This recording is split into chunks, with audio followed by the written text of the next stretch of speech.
Salam alaikum. Bon, aujourd'hui c'est la soirée ici à Montréal, il est 7h43. La soirée du 14 novembre pour nous et déjà le 15 novembre de l'autre côté, c'est-à-dire en Algérie, en Europe, en Égypte, etc. Bon, encore une fois, je suis porteur de très mauvaises nouvelles. Encore une fois, je vais tout simplement relater ce qui se passe. Ils ont encore agressé les joueurs algériens par des jets de pierre à leur déplacement, c'est-à-dire à la fin, à leur sortie du stade.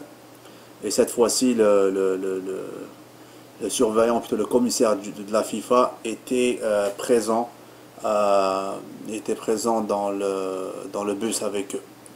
Donc cette information a été relayée par Shorok.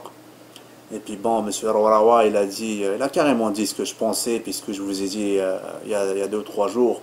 Il a carrément dit que c'était un guet-apens, c'était un coup monté de toutes pièces. Donc il a spécifié, hein, il a dit que c'est un coup monté par le gouvernement égyptien pour qu'ils fassent gagner tous leurs trucs, tous leurs équipes.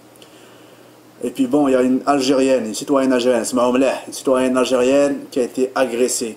Elle a été habillée avec le drapeau national. Ses vêtements étaient déchirés, puis elle était laissée nue dans la rue quand elle s'est déplacée vers le stade. C'est Moyanas. Autre chose, donc je ne veux pas leur famille qui se trouve en Égypte. Mais bon, il y a les bus des supporters qui ont été caillassés, et c'était carrément organisé. C'était du vandalisme organisé. Rien de plus ni de moins. Qu'est-ce qui s'est passé? Donc il y avait les bus algériens qui revenaient vers leurs hôtels respectifs. Et là où il était supposé qu'il y ait des barrages routiers policiers, des barrages policiers, bon, ils ont été abandonnés. Je vais vous lire ce qui est sur le site ici. Donc ils ont fait ralentir tous les véhicules au niveau du barrage pour vérifier si les passagers étaient algériens ou égyptiens. À chaque fois qu'un bus transportait les Algériens, il s'est fait copieusement caillasser. Au moins 4 bus ont été ainsi attaqués, a rapporté le journaliste de l'AFP, l'agence France Presse, sur place, constatant que la rue était jonchée de verres brisés. À quelques dizaines de mètres de là se trouvaient 4 camions de la police anti-émeute, mais les forces de l'ordre ne sont pas intervenues. Donc, Ragdak, Skara Inani.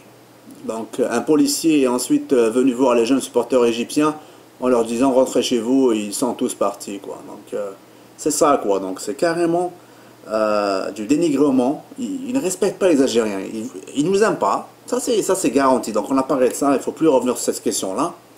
Et non seulement ils nous dénigrent, puis ils n'ont aucun respect pour notre autorité diplomatique. C'est-à-dire nos diplomates sont des, je sais pas ce qu'ils font. Téléphone, il y a la même réaction que moi, lui il comprend pas.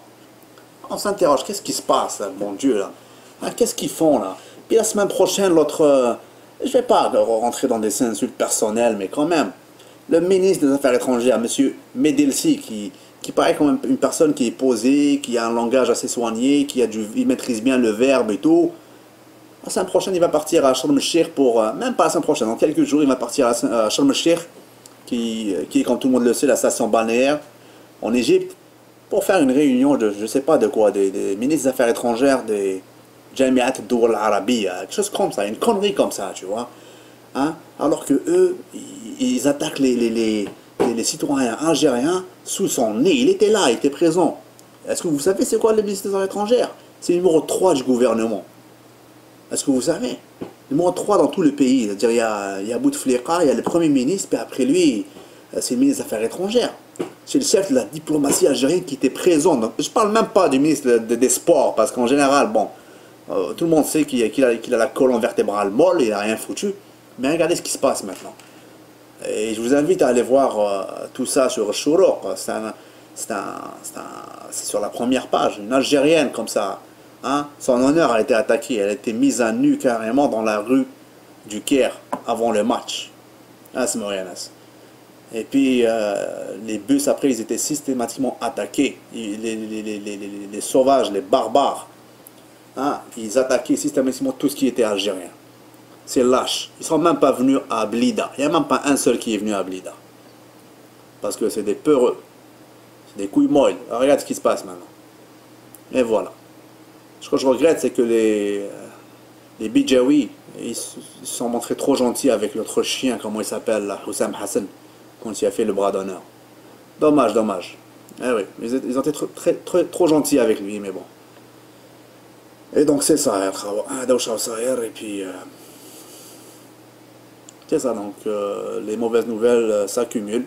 C'est des gens qui nous détestent. Il ne faut pas croire que non, c'est des événements isolés. Il ne faut pas parler avec le monsieur, le ministre des Sports et tout, là, parce que non, je ne peux pas être d'accord avec ça. Et puis pour les gens qui m'ont appelé au calme, m'ont dit calme-toi, il ne faut pas que tu as des attaques personnelles contre le ministre. Mais je vous le dis, je le répète, Tahan, je vous le dis, moi je le répète. C'est un ministre Tahan. C'est fini, t'es en 2009, qu'est-ce qui se passe? Hein? Je sais pas, là, tout l'honneur de l'équipe nationale a été bafoué. Le drapeau a été bafoué. Hein? Non seulement il fallait rapatrier les joueurs tout de suite, monsieur Aoulawa, il a tout fait en son possible, sauf que malheureusement, c'est pas un diplomate. C'est pas à lui de prendre ces décisions-là. Lui, il était prêt à faire rentrer l'équipe tout de suite. Tout de suite. Après l'attaque, il voulait qu'on rentre, il n'y a pas de problème. Puis l'autre, non, il a dit non, c'est un événement isolé, ça arrive partout. Ça arrive où? Ça arrive où? J'allais dire une insulte maintenant. Ça ne s'est jamais passé. Une fois c'est passé entre la Suisse et la Turquie, c'est-à-dire ils n'ont même pas été agressés, hein. Il n'y a pas eu de son. L'équipe suisse a été juste intimidée comme ça par les Turcs. Alors les Turcs, ils ont une pénalité, ils ne jouent pas de match. Les 6 matchs internationaux, les 6 prochains matchs internationaux sur leur terrain. Ils doivent être à 500 km de leur territoire au moins. Pénalité tout de suite par la FIFA. ما كاش تمسخير. ماشي كيما تاعنا هذاك حابس يمينيميز والاخوه وغير ne fait ça. Là je vais dire un gros mot والله العظيم. Il m'énerve هذاك نسمعوه نتفكروا الدم تاعي يغلي ما نفهم فيها والو. Et c'est ça ce qui se passe. Évidemment, parce que tu réagis pas. Ils savent qu'ils peuvent tout faire, tout est permis là-bas. Ils peuvent foutre le bordel.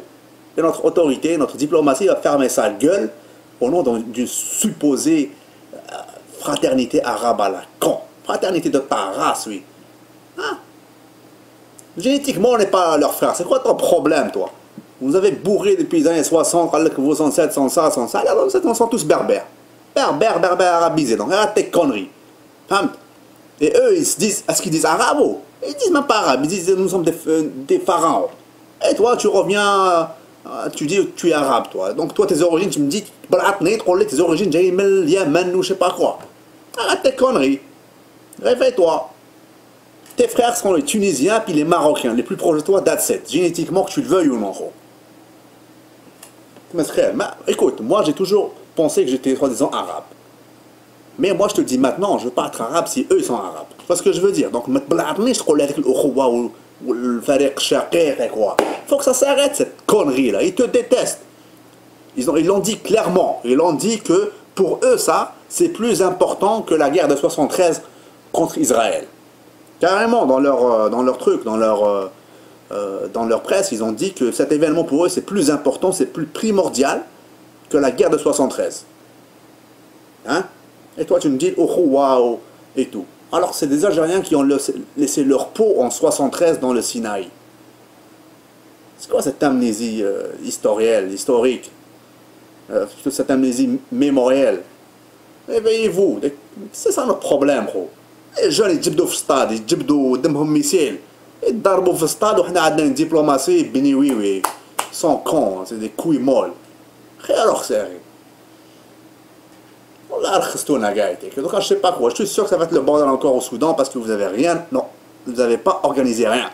Il n'y a même pas d'hôtel d'organiser, vous n'avez pas pensé au plan B, ils vont partir à l'aveuglette, je ne sais pas où est-ce qu'ils vont partir. Là je vais sombrer dans le pessimisme total gaïdek. C'est quoi ça? Je suis sûr qu'ils ont encore des maïgous, les Égyptiens là-bas avec leurs cousins soudanais parce que c'est le pays limitrophe, etc. Et puis nous, ils n'ont rien prévu. Le ministère des Affaires étrangères, il est maintenant occupé où? Il est occupé en Égypte, parce qu'il y a le sommet de Sharm el-Sheikh, alors que les jeunes ils vont être reçus au Soudan là-bas. Je suis sûr qu'ils n'ont même pas d'hôtel organisé, même pas de stade où ils doivent s'entraîner. Je ne sais pas. Donc c'est ça, je ne veux pas être prophète de malheur, mais il fallait que je dise toutes ces nouvelles-là parce que bon, ça fait mal au cœur. Salam alaikum.